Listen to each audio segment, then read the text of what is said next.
അള്ളാഹുവിന്റെ ഹബീബിന്റെ തിരുമുടി എന്ന് പറയുന്ന ആ മുടിയെ ഉപദ്രവിക്കരുത്. തിരുമുടിക്ക് ശല്യമുണ്ടാകരുത്. തിരുമുടിന്റെ നിഷേധത്തിന് വഴിവെക്കരുത്. തിരുമുടിയുടെ പവിത്രതയെ ഭംഗം വരുത്തരുത്. കാലാകാലങ്ങളായി സൂക്ഷിച്ചു വരുന്നവരുടെ വിശ്വാസ്യത തകർക്കരുത്. അവിധം വിദണ്ഡവാദങ്ങളും തോന്യാസങ്ങളും നടത്തിയിട്ട് മന്നാദാശറതം മിന്നീ, എന്റെ മുടിക്കൊരു മനുഷ്യൻ ശല്യം വരുത്തിയാൽ ഫഖദ് ആദാനി, അവൻ എന്നെയാണ് ശല്യപ്പെടുത്തുന്നതെന്നോർക്കണം.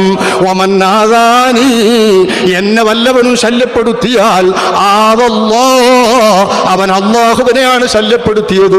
വമൻ ആദല്ലാ, അല്ലാഹുവിനെ ഒരു മനുഷ്യൻ എന്റെ മുടിയുടെ കാര്യത്തിൽ ശല്യപ്പെടുത്തിയാൽ ലഅനഹുല്ലാ, അല്ലാഹുവിന്റെ ശാപം അവനുണ്ട്. മിൽഅസ് സമാവാതി വൽ അർദ്, 7 ആകാശങ്ങളും 7 ഭൂമിയും നിറയെ അവന് ശാപമാണിരിക്കുന്നത്.